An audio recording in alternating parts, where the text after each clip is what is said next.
Hi everyone, I'm Meg, And this is Marie. and this is Mission Impossible. And this week we are diving back into our habits of health and continuing with element number 3, which is how do you create what you want? And as a refresher, we do have videos for habits 1 and 2. Element 1 is knowing why you are here. Number 2 is knowing what you want to achieve. And so now we're transitioning to number 3, how you create what you want. And Dr. A says in the intro for this that this is where the rubber meets the road. This is no longer hypothetical dreamscaping. This is like, okay, you have to do something now. So if you were kind of in the preparation phase of making some changes to your diet or lifestyle, this is kind of where you have to implement some changes to make that happen. And there are two main concepts from this chapter that we really took away when we were going through the exercises. And the first one is this idea of structural tension. Do you want to kind of tell us what you took away from structural tension, Marie? Sure. Yeah, there's like three components. So, first, you have to think about what your desired result is long term and, envisioning what that looks like, and then kind of comparing that to your current reality, and then identifying in between what are those choices that you need to make to help move you from that current reality to your desired outcome. So, for a lot of us, in this stage of OPTAVIA in the weight loss phase, it is to achieve long-term weight loss. So for me in particular, I want to have, for my desired results, I'd like to go down to either to a size 4 to 6. I want to have a healthy weight with a toned body. I have a desired weight of less than or equal to 150 pounds. And so, what I need to do, my current reality is obviously I am not as toned as I would like to be. I put down that I was a little flabby. My current size is size 8 to 10 currently, and I am about 13 plus pounds from my goal weight right now. Oh, it's so Um, close. I know, so close, but so far away. Those last pounds do come off a little bit slower. But anyhow, so in when I'm thinking through those secondary choices of what I would like to do to be able to move myself towards that, three main things came to mind. These things have stuck with me over time. And those are, I have my own little personal mantra that I use for those things. So the three main things are I need to track my food so that I stay on plan. I need to make sure I'm staying well hydrated, drinking lots of water, and really amping up my physical activities. So my little mantra is drink an ocean, track my potion, and up my motion. That hits all three, and you can get a lot more shuns in there as you expand as We'll, well if we'll you need continue to to. add those on as we go through the life book. Right. By the end of this book, it's going to be a whole Yeah, poem, it'll be a poem by the end of the book, a work a work of by art. Marie. How Yes. about you? Tell us about your structural tension. Yeah, so the structural tension for me, I'm really assisted by the visual aids that Dr. A points out that it's kind of like stretching the string on a bow and arrow, where you're pulling back that string such that there's momentum driving you toward your desired result. Um, so for me, he actually built out like an example structural tension chart in the book on page 80, and I just kind of built on that. I know like my current size right now is a size 14. I I don't think I've ever been less than like a size 13, so I don't really even know where to like create a goal. But for S and G's, I put size 8 or 10. I don't Mhm. know. I'll take all Marie's hand-me-downs, basically. That's my goal in life. Um, and then having a lower waist to hip ratio. So this is something that because I carry weight in my middle, my hip waist to hip ratio is actually quite high. I think it's not supposed to be greater than 1 and ideally less than 0.85.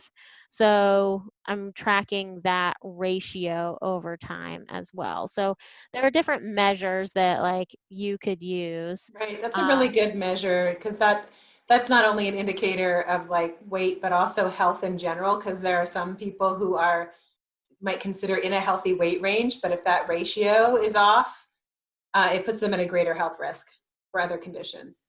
Yeah, there's a lot of studies on that. So, basically the choices that you need to make to get from point A to point B are following the plan, which is, I know I do a lot better when I track as well. It's just an old kind of standby habit that has been installed from a bunch of programs of the past, Weight Watchers, etc.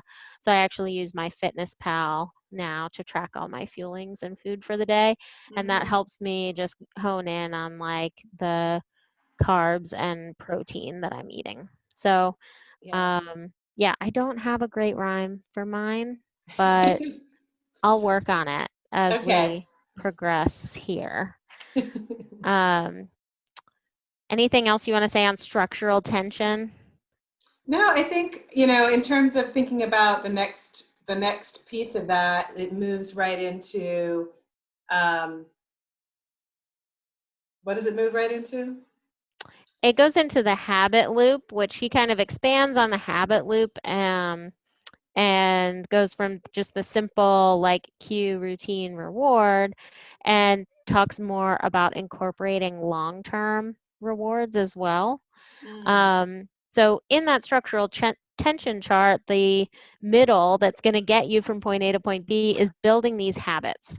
And in order to build successful habits, you kind of have to understand what a habit is, how that what the common traits are of habit forming, right. which there are a ton of books on habits. A lot of people know Charles Duhigg's book, which can't even remember the name of now, but I think it's called like The Power of Habit. And I read a great one from James Clear called Atomic Habits. Um, and Dr. A actually refers to some of the same examples in his book as James Clear did. So, anyway, sidebar, um, a habit loop is just a cue, a routine, and a reward. So, one example might be it's 2 o'clock at work, I go get a cookie, and my reward is I had a cookie. That's always good. And I got up from my desk and like talked to coworkers.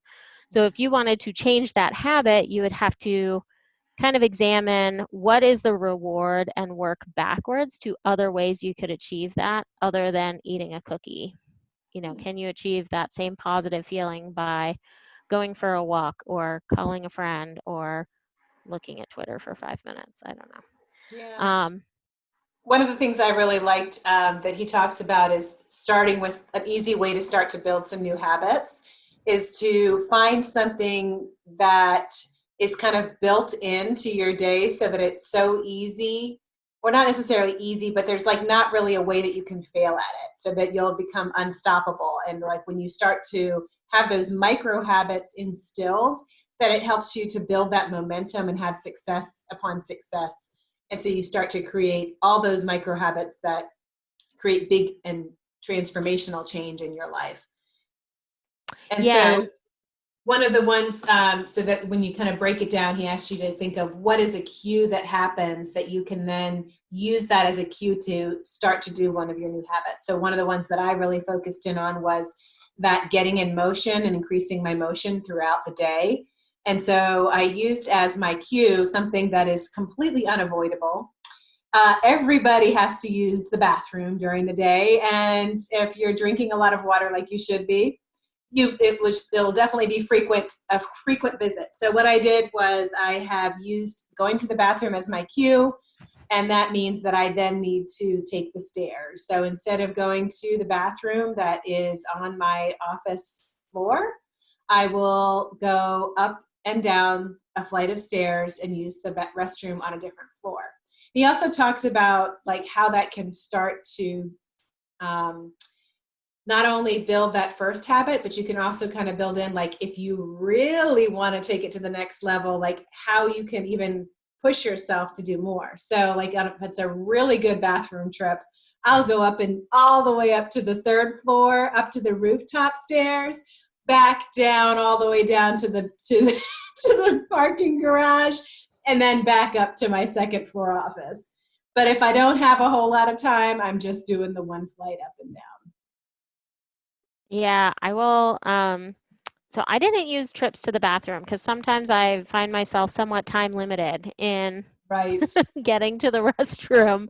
But I used to, when I was in the office, whenever my watch would buzz, like, you know how a lot of people have watches now that if Like the you're, fit, yeah. yeah, they kind of, give you a little nudge if you've been sedentary too long for like an hour or more. And I used to use those buzzes as my trigger to go, like, walk down 2 flights of stairs, up to the 5th floor, and then back down to the 2nd floor. So I would do the Nice. stairs and I would time myself, and it's only a few minutes. And so I Right. didn't have an excuse to be like, oh, I just can't. I'm so overwhelmed. Right.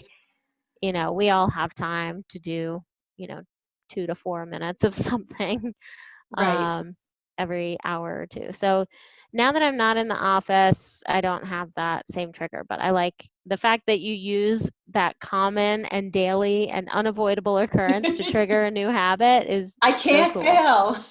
Yeah.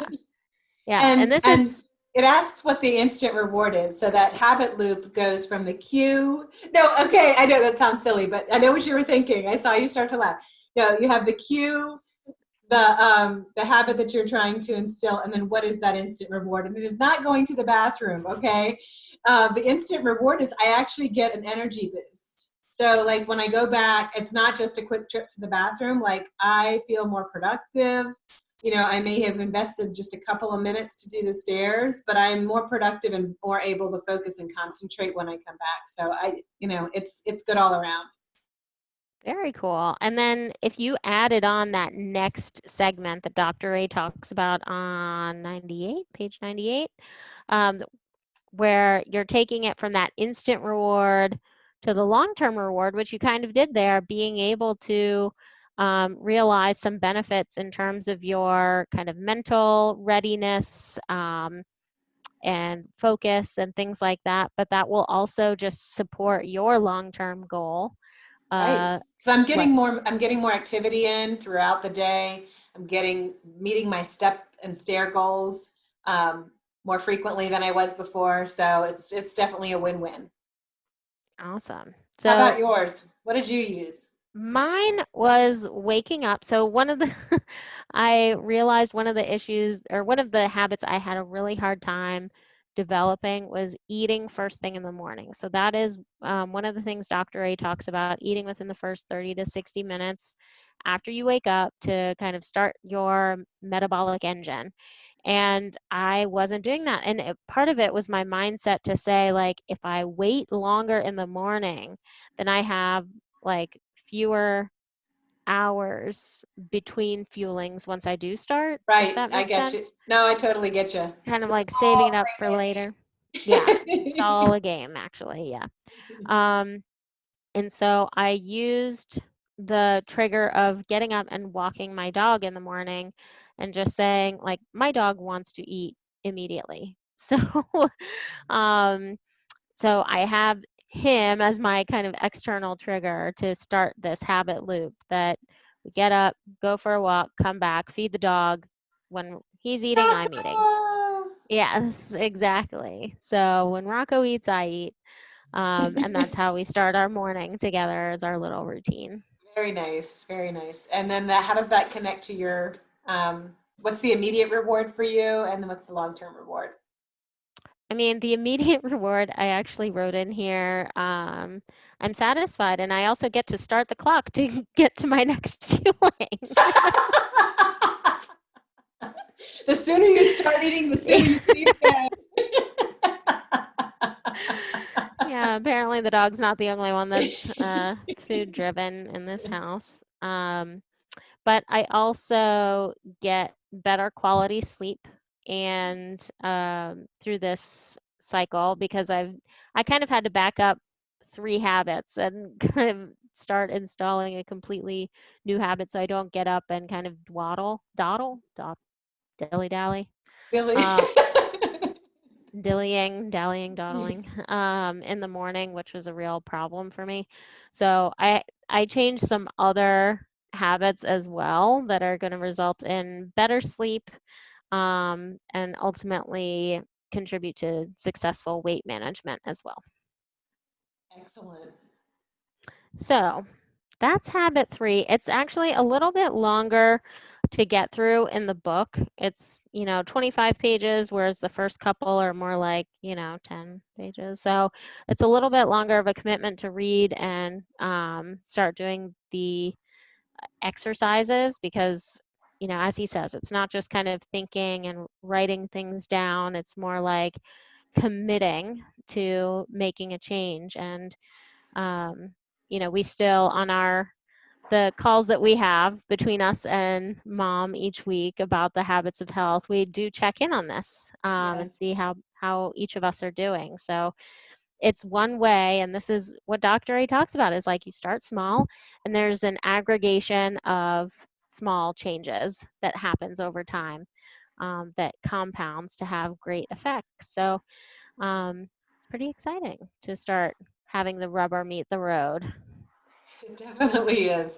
And I don't think we've really talked about those calls, but just to share with others, we have a family support call on a weekly basis where we do go over these elements together to share our insights and tips with one another of how we're utilizing this and making changes to help really get those changes really ingrained so that and we're holding each other accountable through this process so that we're continuing to go through the LifeBook together, stay on the journey, help each other through the journey.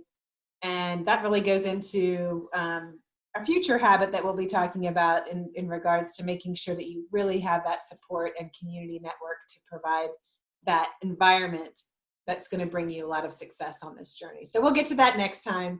But in the meantime, Meg, Yeah, in the would you like meantime, to? your mission, should you That's choose right. to accept it, is to join us on this predictable transformation journey. Reach out to become an OPTAVIAN or just subscribe to stay mission focused. Until next time.